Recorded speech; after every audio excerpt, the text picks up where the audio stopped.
Hola gente, bienvenidos al último video del capítulo 2. Ahora tenemos que terminar lo que empezamos el video pasado sobre propiedades estadísticas del estimador de mínimos cuadrados ordinarios MCO. En este caso tenemos que hablar sobre un estadístico, sobre una medida de este estimador que para medir su grado de error o imprecisión muestral, ¿no? O sea, la imprecisión que tiene el estimador al estar basado en una muestra. Esto un poquito hablamos el video pasado, ¿sí? En el que usando el R, cuando, cuando simulamos el caso del insesgamiento, simulamos con 1500 iteraciones, 1500 muestras aleatorias y estimamos los beta 1, o sea, las pendientes del modelo. Si llegamos a luego a graficar el histograma del beta 1 con su suavizamiento, ¿sí? Y dijimos que estaba centrado en 2 por la propiedad de insesgamiento, ¿sí? Entonces, en muestras repetidas, un estimador insesgado, ¿sí? Tiene una esperanza que es igual al verdadero parámetro poblacional, y acá lo mostrábamos. Y dijimos que este histograma, ¿sí? Es justamente la denominada distribución muestral del estimador, ¿sí? Entonces, cuando vean que un estimador se habla de una distribución muestral, de su distribución muestral, nos estamos refiriendo a esta distribución, que son los valores que toma el estimador en muestras repetidas, ¿sí? Bien, entonces, dijimos también en el video pasado que es justamente esta variabilidad alrededor del verdadero valor del parámetro, ¿sí? Esta variabilidad del estimador, la que necesitamos cuantificar, ¿sí? Para luego hacer inferencia estadística, o sea, construir intervalos de confianza o hacer pruebas de hipótesis. Es medir el grado de precisión del estimador, ¿sí? Este grado de precisión varía en función, como vamos a ver ahora, ya les adelanto, varía en función del tamaño de la muestra. Si a mayor tamaño muestral, mayor precisión, lo cual es lógico, ya lo saben de estadística 2, ¿sí? También varía en función de otros parámetros como la varianza del error, ¿sí? Como vamos a ver ahora, y la variabilidad de las X, ¿sí? O sea que esta dispersión que yo veo acá, ¿sí? De este histograma, depende de todas estas características con las que yo especifiqué el modelo que simula los datos, ¿sí? Es decir, con este tamaño muestral de 100, con la variabilidad que tiene la X, ¿sí? Que yo la puedo cambiar aumentando la variabilidad de este R-norm, del error. Si acá tiene varianza 1, yo podría ponerle error estándar en vez de error estándar 1, desvío estándar 1, podría ponerle desvío estándar 2, 3, 4 y aumentar su variabilidad. Esto aumenta la precisión del estimador, como vamos a ver ahora. También podría cambiar el, el valor del error U también, ¿sí? Podría cambiar el valor del error con el cual genero esto. Bien, o sea, sería este R-norm, que sería acá el error U, ¿sí? La parte de I no sistemática, que no depende de X. Si lo aumento, pierdo precisión, en este caso, ¿sí? A la inversa, si aumento X. Bueno, entonces, para esta especificación particular, yo puedo hablar de una verdadera variabilidad que acá la estoy aproximando, ¿sí? Si yo tomase infinitas muestras, llegaría a la variabilidad verdadera en principio, ¿sí? ¿Cuál es la variabilidad alrededor del verdadero valor de este estimador en este contexto? O sea, el estimador MCO de la pendiente en este contexto particular del modelo poblacional, o sea, el proceso generador de datos, del DGP, ¿sí? Bien, ahora que nosotros simulamos las muestras, es fácil aproximar esa verdadera variabilidad. Simplemente, también lo mencionamos en el video anterior, puedo hacerlo tomando el desvío estándar, la varianza y desvío estándar de los betas, ¿sí? Square root de varianza de betas. Y eso me daba 0,1 aproximadamente. Es decir, 0,1 es la desviación típica, ¿sí? Aproximada o verdadera de este problema particular con esta especificación dada. Esto puede cambiar, si esto cambia fácilmente, si le cambio el tamaño muestral, lo que sea. Entonces, digamos que la verdadera variabilidad de un estimador se puede aproximar de esta manera, simulando y obteniendo el desvío estándar, ¿sí? Simplemente aplicando la forma de desvío estándar a todos los betas estimados. Ahora, yo en la vida real con una sola muestra no puedo hacer esto, tengo una sola muestra, ¿sí? Cualquiera de estas que me dio cualquiera de estos valores. Ahora, yo con ese valor que me dio necesito igual hacer un intervalo de confianza o testear alguna hipótesis sobre ese valor. Entonces necesito el error estándar, estimar, o sea, este 0,1, que es una aproximación al verdadero, está muy cerquita siempre del verdadero, tengo que estimarlo, ¿sí? Con un estimador que también va a tener su propia imprecisión, pero es lo mejor que puedo hacer, ¿sí? Estimarlo. Lo que vamos a ver ahora es cómo estimar este valor, ¿sí? Que es válido en este contexto, pero con una fórmula general para estimarlo con cualquier muestra, ¿sí? Es decir, cómo estimar la varianza de los betas y su error estándar, ¿sí? Bien, creo que se entendió bastante eso, espero. Así que podemos arrancar con el tema de la varianza. Acá un poco lo que dijimos recién. Hasta ahora lo que sabemos es que la distribución muestral, sí, la distribución muestral que era este histograma que teníamos recién, del estimador está centrada alrededor del verdadero parámetro, que en nuestro ejemplo era 2, el verdadero valor del parámetro, ¿no? Pero queremos saber cuán dispersa está esta distribución. Claro, con una sola muestra, que no tenemos esta dispersión simulada, no podemos, acá tenemos con precisión cómo se mueve. Cuando tenemos esto, tenemos que buscar algún artilugio. ¿Cuál es el artilugio? Estimar este error estándar, ¿sí? Y suponer algún tipo de distribución para esta curva.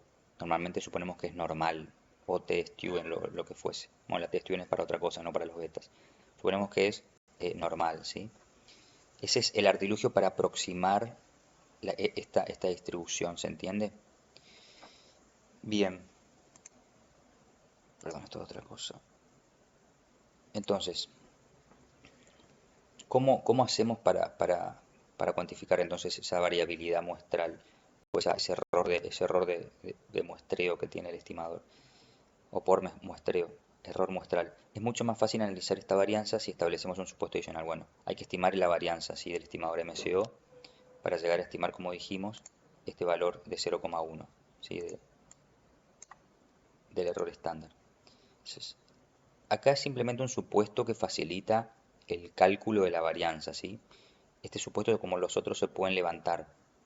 No hace falta eh, mantenerlo. Esto es simplemente por, si se quiere, didáctica.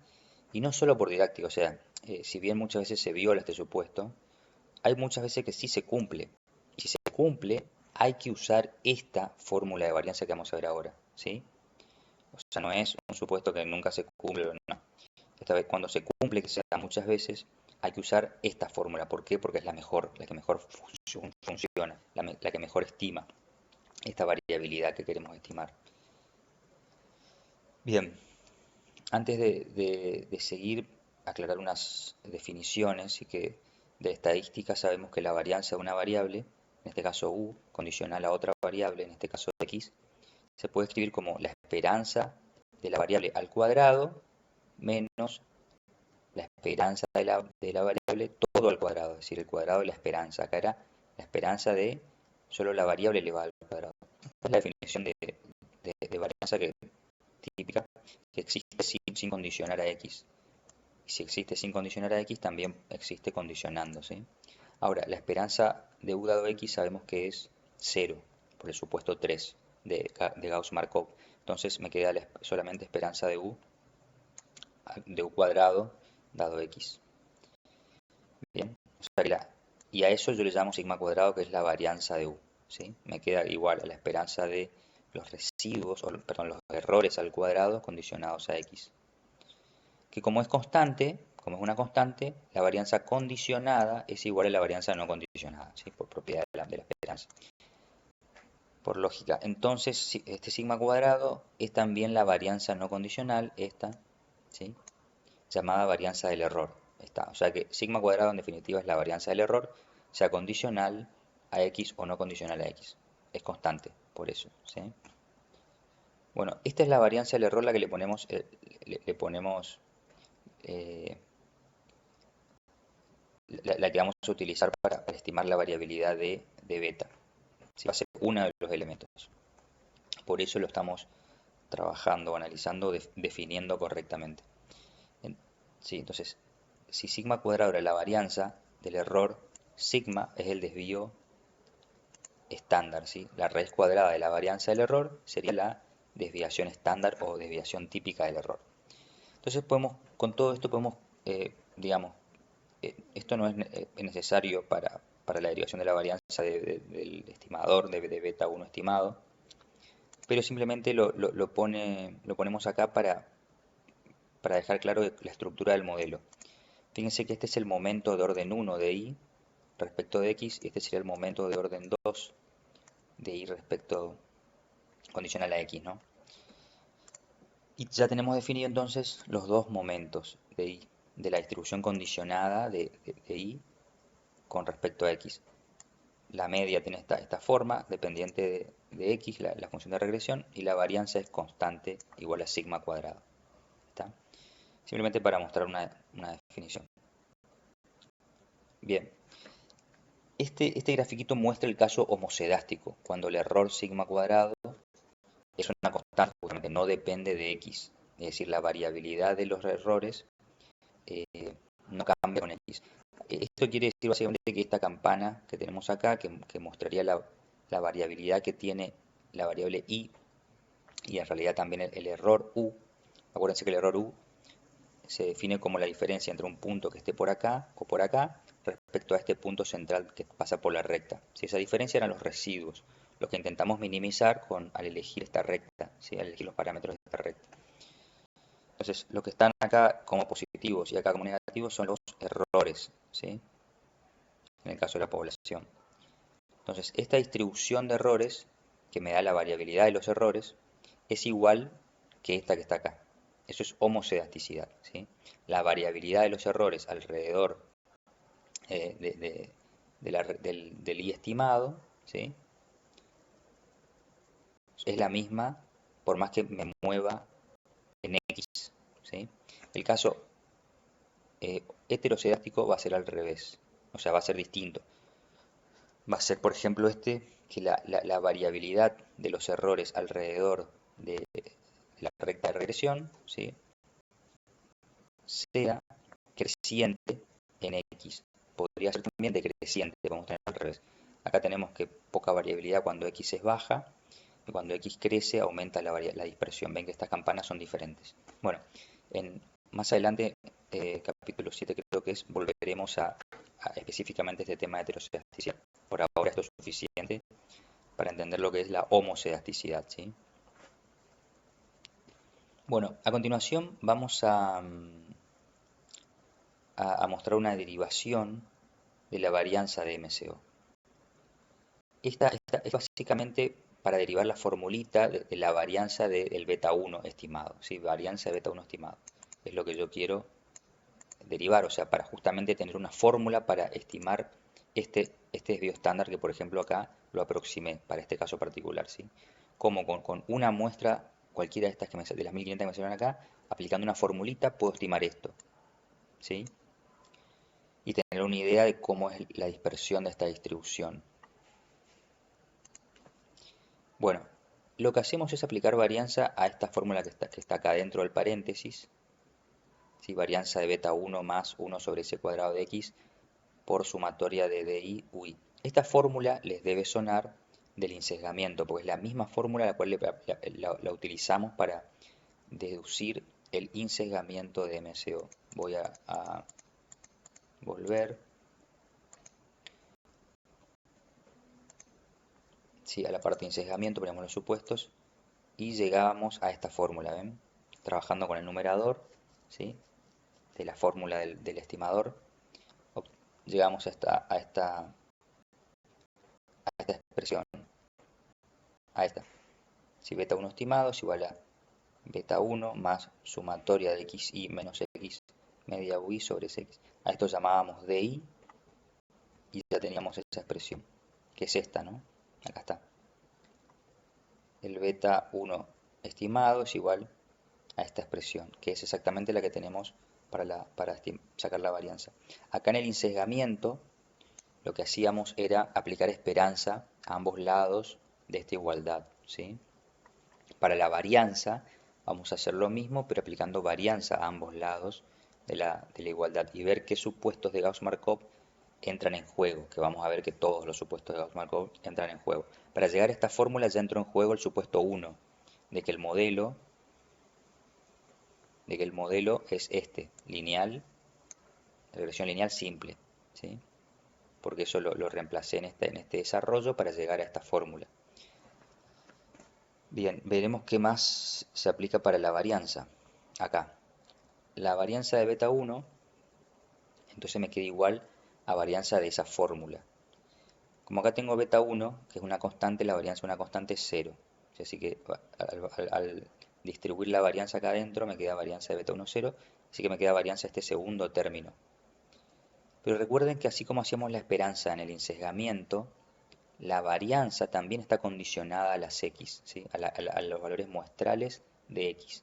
Igual que hicimos en insesgamiento, que aclaramos que eso es porque los regresores, el regresor x no es fijo, es aleatorio, sino que tenemos que condicionar a los valores muestrales. Por lo tanto, todo lo que dependa de x en esta fórmula queda elevado al cuadrado, porque se trata como constante al aplicar la varianza. Por lo tanto, se queda la constante elevada al cuadrado.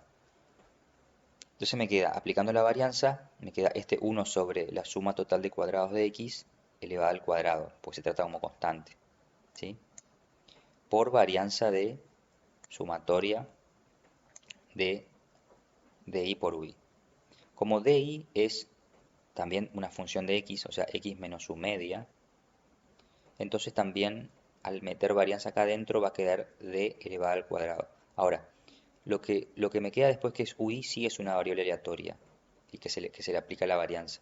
Ahora, ¿puedo introducir la varianza dentro de una sumatoria y que me quede que la varianza de la suma es igual a la suma de las varianzas? Eso solo ocurre, recuerden de estadística, cuando la variable que está sumada, eso sería una suma ponderada por D, esta variable que está sumada eh, tienen que ser independientes, ¿sí? Las variables que estoy sumando tienen que ser independientes. Es decir, el error de la primera observación muestral previa a que tome la muestra, esto es un estimador antes, es la fórmula del estimador, ¿sí? Antes de que yo lo alimente con la muestra y me dé un valor. Cuando tengo una muestra y lo estimo, acá tengo un valor, ¿sí? Una constante, beta 1 estimado va a ser un número, no tiene varianza, ¿está bien? Esta es la varianza del estimador previo al muestreo. Entonces, U sub i, ¿qué es? Es el error de la observación iésima de mi muestra antes de tomar el muestreo. ¿Qué valor puede tomar ese U? Bueno, puede tomar el valor de U de cualquier individuo de la población. Si de hecho es el error de la población, ¿sí? Si ¿son realmente independientes la suma de estos errores? Sí. ¿Por qué? Gracias a supuesto 2, el de muestreo aleatorio, ¿sí? Gracias a que tomé muestras aleatoriamente, las observaciones iésimas del error no son dependientes, no dependen. En la población seguro que hay errores parecidos entre individuos. Si yo no tomase muestreo aleatorio, sino por grupos, solamente en un grupo de la población de forma no aleatoria, ahí sí podrían estar relacionados estos errores, ¿sí? O si que me salga un individuo con un determinado U, me sube la probabilidad de que otro individuo parecido salga, ¿sí? Eso podría traerme un problema.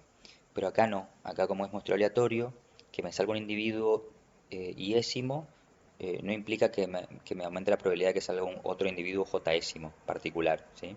Son independientes. Por lo tanto, los errores también son independientes. Entonces, ahí sí puedo meter la varianza adentro de esta sumatoria y que me quede solamente suma de varianzas, ¿sí? La varianza de la suma igual a la suma de las varianzas, con el di al cuadrado. Bien, como la varianza de u es, por el supuesto 5 de homocedasticidad, es sigma cuadrado, la constante, puedo escribirlo así acá y puedo sacarlo fuera de la sumatoria.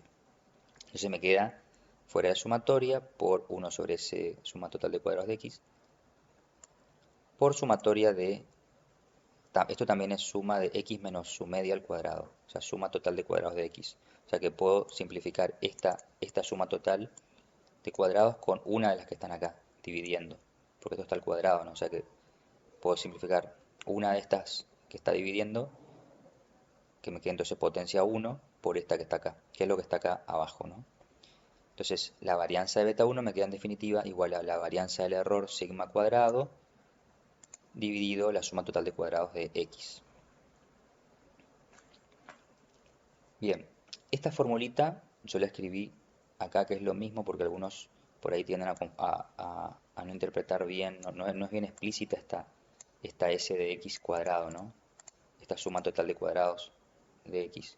Acá la escribí para que quede bien el denominador bien claro. La varianza de beta 1, perdón, acá tiene que ser beta 1 estimado, ¿sí? La varianza de beta 1 estimado es igual a sigma cuadrado sobre sumatoria de, de las x menos 1 media al cuadrado. Entonces, ¿de qué depende el tamaño de esta varianza? Como ven, depende directamente de la varianza del error. O sea, a mayor varianza del error, mayor varianza del beta 1 estimado. ¿Sí? Voy a tratar de abrir esto, esperen. Con el Paint. Entonces le puedo hacer acá el beta 1 estimado, ¿sí? A mayor entonces varianza del error, aumenta la varianza del beta 1 estimado. Por otro lado, a mayor tamaño muestral, ven que el tamaño muestral está acá con n, ¿sí? Entonces, al aumentar el tamaño muestral simplemente aumenta la cantidad de términos en esta sumatoria, ¿está? Entonces, al aumentar el tamaño muestral, automáticamente aumenta el denominador de esta fórmula, disminuyendo la varianza del beta 1, ¿sí? Y finalmente, si yo aumento la variabilidad de x alrededor de su media, ¿sí? La variabilidad de este x alrededor de su media, aumento su varianza, la varianza de x, me aumenta también esta sumatoria de cuadrados de x, ¿sí? No porque sumo más términos, sino porque los términos son más grandes. Los términos al cuadrado son más grandes. Entonces, eso me reduce nuevamente la varianza, o sea, gano precisión. Entonces, gano precisión aumentando la muestra y aumentando la varianza de x, y pierdo precisión aumentando la varianza del error. Que es lógico, porque mientras mayor varíe la parte no sistemática del modelo, la parte desconocida del modelo, peor va a ser la precisión de mi estimador, ¿sí? Bueno,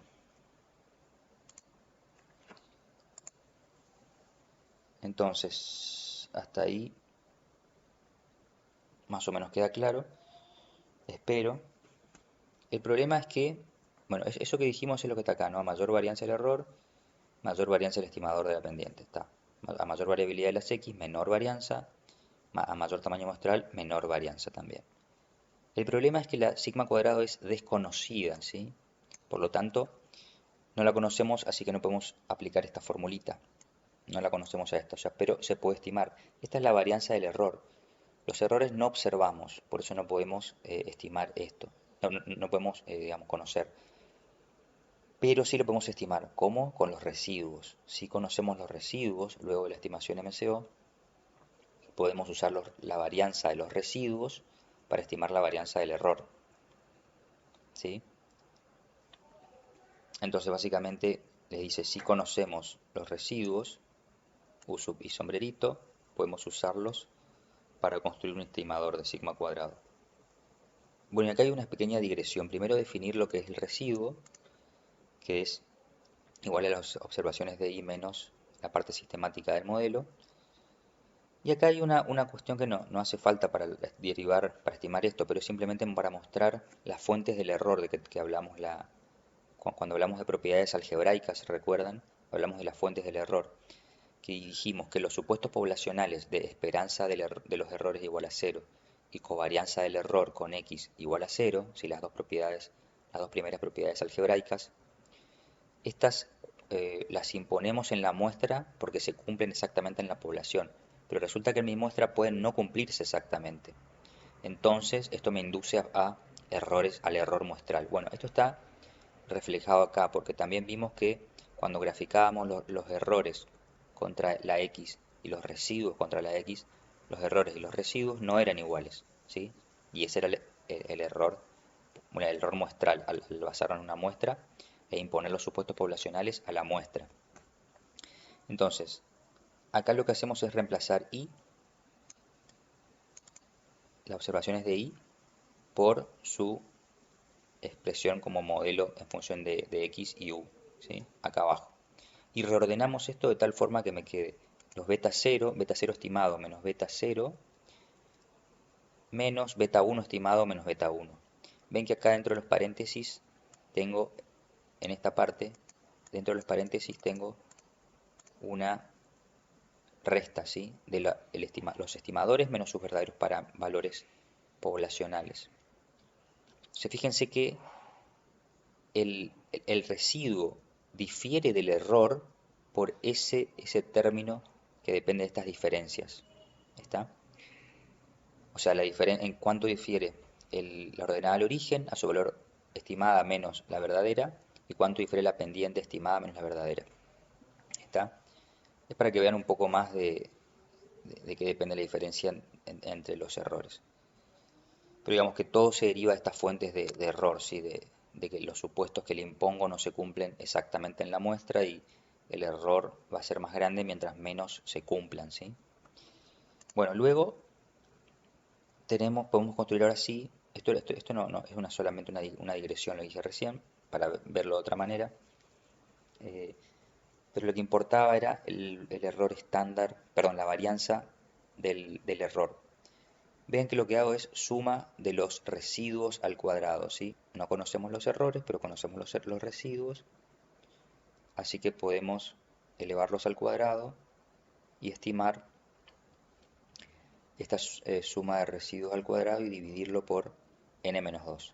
Acá se le resta 2 porque son los grados de libertad. n-2 son los grados de libertad y se le restan 2 grados de libertad al, a este estadístico porque para construir los residuos, los sombreritos, necesitamos estimar antes el beta 0 y el beta 1 estimado, ¿sí?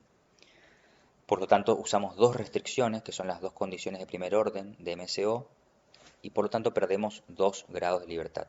Para estimar una varianza común y corriente de una variable, perdíamos 1 grado de libertad, porque primero tenemos que estimar la media de la variable.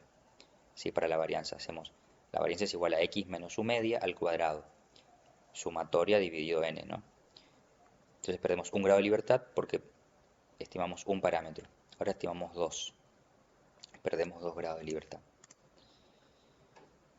Recuerden que si no corrijo, si pongo n acá, lo que voy a tener es un sesgo, ¿sí? Bueno, entonces me queda suma de residuos al cuadrado, abreviando esto, dividido n-2, o sea, dividido los grados de libertad, ¿sí? Esta suma de residuos cuadrados es ni más ni menos la misma que vimos para el r cuadrado, el coeficiente de determinación en el ajuste del modelo, cuando hacíamos la descomposición de varianza, ¿sí? Es exactamente lo mismo. Eso dividido en n-2 me da el estimador de la varianza del error. Y si a ese estimador le aplico raíz cuadrada, tengo el error estándar. Ven que le llamo error estándar y no desvío estándar. El desvío estándar es cuando yo conozco la varianza del error. Entonces, si conozco el sigma, el desvío estándar del error, entonces puedo hablar de desvío estándar. Ahora, cuando es desconocida, el sigma, tengo que estimarlo, hablo de error estándar, ¿sí? Es una cuestión de terminología. Entonces, si sustituimos sigma estimado por sigma, tenemos entonces el error estándar de beta 1, ¿sí? En la fórmula del error estándar de beta 1 estimado, ¿sí? Es como tomarle raíz cuadrada a la fórmula de la varianza esta que teníamos acá, ¿sí? Tomamos raíz cuadrada acá tomar raíz cuadrada de la varianza para que me quede el desvío estándar, que sería, de vuelta como es estimado el sigma, me sería el error estándar de beta 1 al tomarle la raíz cuadrada a esto, que es lo que queda acá, ¿no? Error estándar de beta 1 me queda sigma, pero estimado, sobre suma total de cuadrados de x elevado a la 1 medio, es decir, raíz cuadrada de esa suma total de cuadrados, ¿sí? Bien, ven que acá también se ve de que depende ese error estándar, igual que la varianza depende de la varianza del error, en este caso del desvío estándar o el error estándar del error, y depende de la variabilidad de las x y el tamaño muestral de esta sumatoria, la cantidad de términos de esta sumatoria, ¿sí? Exactamente igual. Bueno, vamos a ver rápidamente cómo estos nuevos conceptos surgen en el Stata. Acá tengo abierta la base de datos de gasto en alimentos e IPCF que vimos hasta ahora. Voy a hacer la regresión puedo poner rec nomás, regresión del gasto en alimentos sobre el IPCF.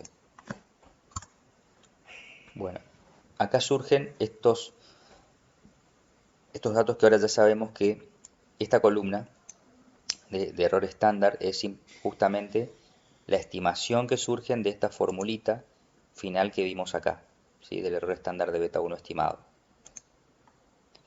Este era el coeficiente beta 1, la pendiente o el efecto del índice del ingreso per cápita familiar, y esta sería la estimación de la constante con sus respectivos errores estándar, ¿sí?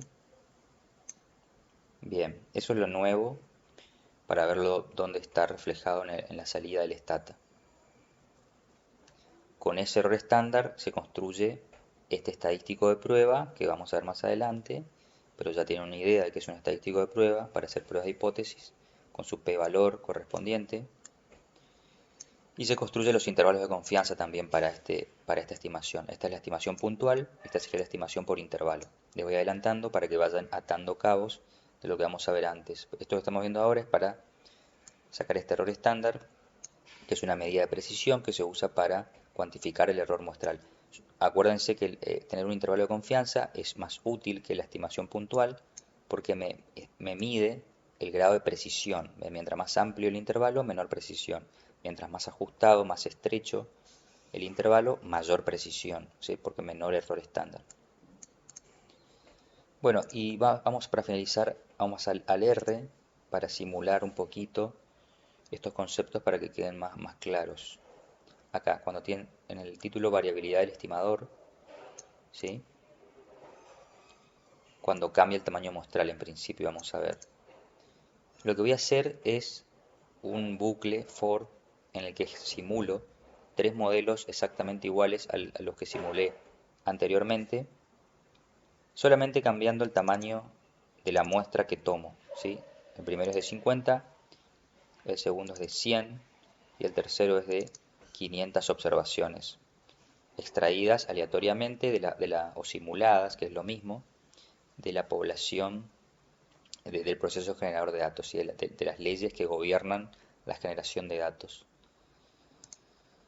Bien, voy a generar tres vectores vacíos para ahí ir guardando las 1000 estimaciones de cada uno de los tres modelos. El mismo modelo pero con tamaños muestral diferentes. Y vamos a ver cómo se distribuye o cómo cambia la precisión o la variabilidad del estimador con diferentes tamaños muestrales. El mismo modelo solo variando el tamaño muestral.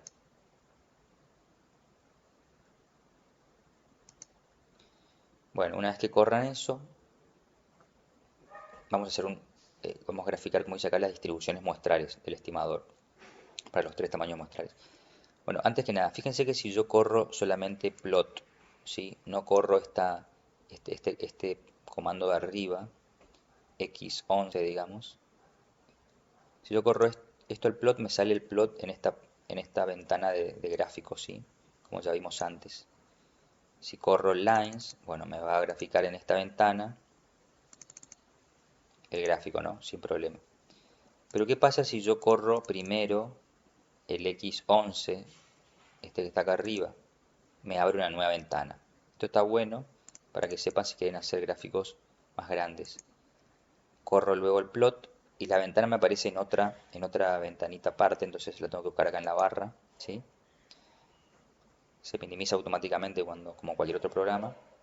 Ven, ahora corro el beta, el lines 2, me aparece acá, que sería para el tamaño muestral 100, y por último el tamaño muestral, los betas del tamaño muestral 50, ¿sí? Para verlo mejor. Como ven, para tamaño muestral 50 tengo la línea celeste, que es la máxima variabilidad.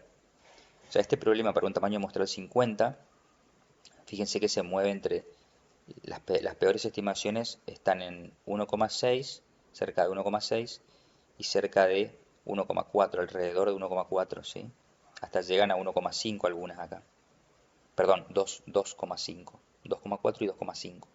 Cuando el verdadero es 2, ¿sí? En cambio, cuando voy aumentando el tamaño muestral, en rojo, por ejemplo, la recta azul, ya esos valores extremos de 1,6 y 1,5 ya desaparecen. No hay ningún caso de 1,5, por ejemplo, o superior a 1,4. ¿Está? Y disminuyen los que son, alguno habrá, aparece acá de 1,6, pero ya son muy poquitos. ¿Sí? Son muy poquitas las muestras donde da tan mal, digamos, o tan alto el error muestral.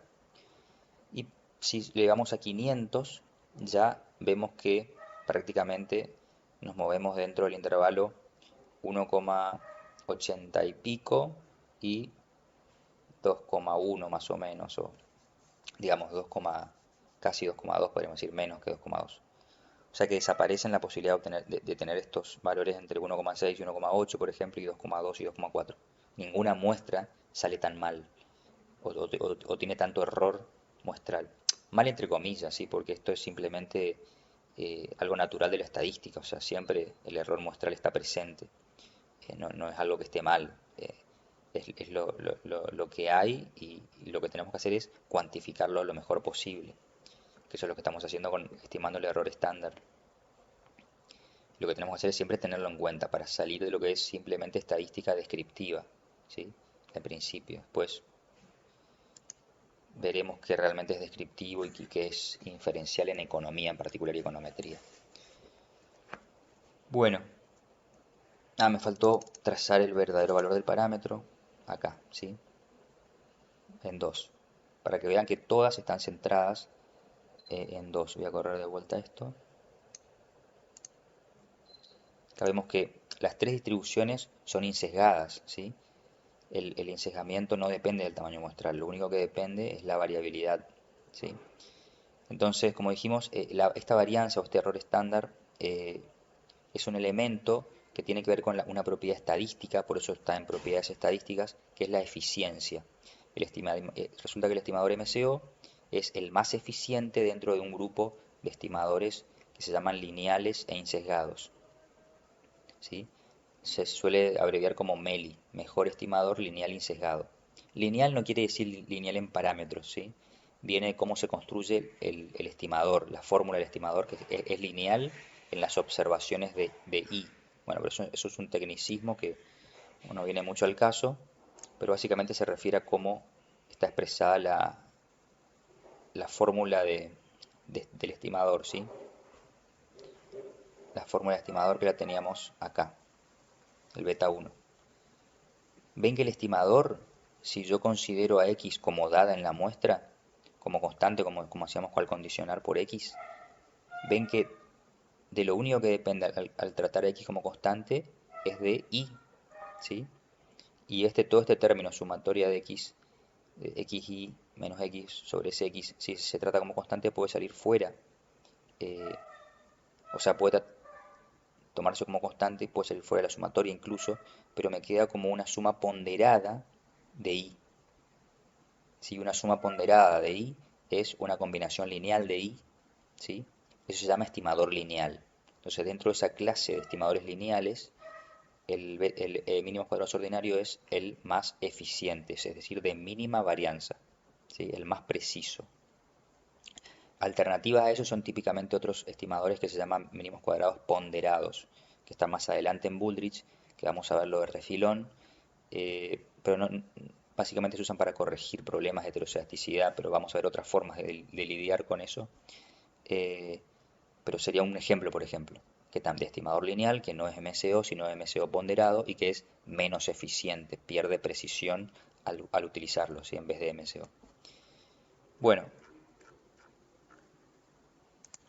por último, vamos a ver la última parte del código de R, pero es simplemente para que ustedes piensen un poco lo que dijimos antes, de que la varianza de I, esto lo vimos en algún lado cuando vimos la homocedasticidad y heterocedasticidad. Acá teníamos que la varianza de I condicionada a X es sigma cuadrado, pero resulta también que la varianza de U dado X también es igual a sigma cuadrado, que era el supuesto de homocedasticidad acá, ¿sí? Entonces, esa ilustración, en el R vamos a ilustrar esto, que varianza de condicionada de U es igual a varianza condicionada de I. Puede resultar raro, pero fíjense que si ustedes a I, a la variable I, le quitan la parte que depende de X al condicionar, ¿sí? Por X se mantiene constante, ¿no? Entonces, le quitan la variabilidad de X al condicionar por X. ¿Qué es lo único que varía de I si X es constante? Lo único que varía de I es el error U. Por lo tanto, la varianza de I, si dejo X constante, es igual a lo que varía U, es decir, la varianza de U, condicional a X también, ¿sí? Entonces, es bastante intuitivo, pero para que les quede más claro, acá tienen este código que lo que hace es, el mismo modelo que estamos utilizando, lo simula, ¿sí? Acá tienen el plot de X contra Y, de Y contra X, y acá tienen el plot con estos mismos datos de U contra X. ¿Sí? La idea es ver que la variabilidad de U alrededor de esta línea roja es la misma que la variabilidad de I alrededor de la recta de regresión. Bueno, eso lo hacen con esta ventana. No voy a perder tiempo en explicar todo, pero básicamente es el gráfico de este gráfico. Ven, bueno, primero que nada, recuerdan el comando Windows, es para abrir una ventana nueva, que se les abre acá, que tiene el doble de largo que de alto, ¿sí? El doble de ancho que de alto, por eso 2010 les da el tamaño de la ventana para que quede rectangular. Y con este comando par, mfrow, por row es fila, 1, 2 le dan las dimensiones, cómo quieren que acomoden los gráficos, digamos. O sea, gráfico 1 y gráfico 2 ordenados como filas, ¿sí? Esa es la lógica. Entonces, tienen acá gráfico 1 que es este, el primero que ploteo, X contra Y, más la línea de regresión verdadera, y el segundo es X contra U, con la línea horizontal en 0. Y me queda, ¿sí? Estos. Acá ven que la línea verde horizontal, con esta nube de puntos de los residuos, de los errores contra X, es lo mismo que si agarrase la línea recta esta azul, la rotase hasta horizontal y la colocase en 0, ¿sí? Es la misma nube de puntos relativa, o sea, cada punto, cada posición de estos puntos con respecto a la línea azul, ¿sí? Es la misma que la posición de estos puntos con respecto a la línea verde. Son los mismos puntos, ¿sí? Por ejemplo, este que está acá en la punta, esta distancia de la recta azul, ¿sí? Es la misma que en realidad la distancia, digamos, perpendicular, ¿sí? Perpendicular es en 90 grados. La distancia en 90 grados a esta línea azul es la misma que la distancia de este punto, que es el mismo, a la línea verde, que ven que es en 90 grados, ¿sí? O sea, ese es el residuo, o el error. Si esto fuese la población, ese sería el error. Si fuese la muestra, sería el residuo. Si esto fuese estimada al azul. En este caso es la poblacional, la verdadera. Se ven que es la variabilidad alrededor de la recta de regresión de la variable y, es decir, la variabilidad condicional a x, una vez que yo no tomo en cuenta cómo se mueve y al variar x, que es la recta azul, no la tomo en cuenta, la dejo fija, lo que me queda es lo que varía desde el azul hasta el punto. Bueno, esa variabilidad es la misma que la variabilidad del error, porque de hecho es el error, ¿sí? Bueno, esto un poquito para ilustrar eso, que la varianza de y condicional a x es igual a la varianza del error condicional a x. Una vez que condiciono por x, esta pendiente azul no tiene sentido, queda fija como si fuese horizontal, ¿sí? Bueno, eso, miren, piénsenlo y hagan esto último que es lo mismo de tarea y piénsenlo para un caso heterocedástico. Lo importante acá es ver cómo crear el error heterocedástico, que lo creo como el error u que tenía antes, que había creado antes, pero multiplicado por x al cuadrado. Eso me da un patrón de heterocedasticidad particular, ¿sí? Miren, voy a abrir un gráfico con este comandito, el x11, para poder graficar mejor ese plot heterocedástico. ¿Ven? Ven que la variabilidad de u, es decir, la variabilidad de y alrededor de la recta de regresión va creciendo con x. Esto es heterocedasticidad, varianza de u condicional a x como una función de x, ¿sí?